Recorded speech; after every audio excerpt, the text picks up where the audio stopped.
Rioting and looting is the order of the day after civil unrest started on Saturday and continues.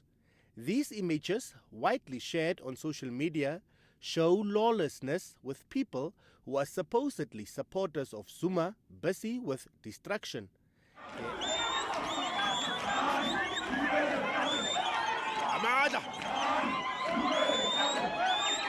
Their actions have left many South Africans counting the cost, and thousands will be left without jobs. Reports further state that police are outnumbered. The country's defense force has now been deployed to assist the police. The country's president, Cyril Ramaphosa, addressed the nation last night.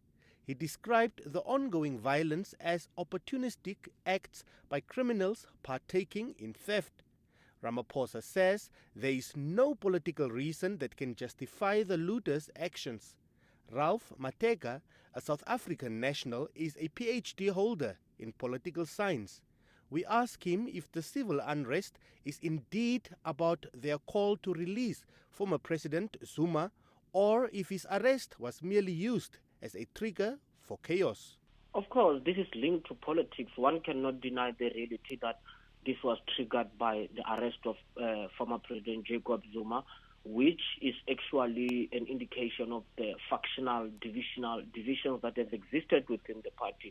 I mean, if the ANC was a well-organized party capable of disciplining its own members and have dealt with the question of Zuma quite well in the past, we would not be where we are. Of course, the protests have become quite criminal, and we have to be honest as well.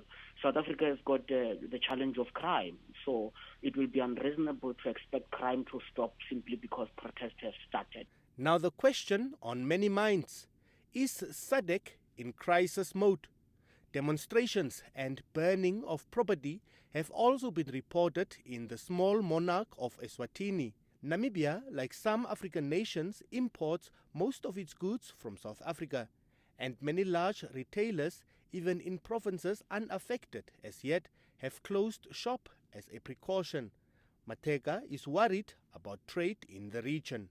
And there is no doubt that we are going to feel what we are feeling in South Africa. Very sadly, very unfortunate.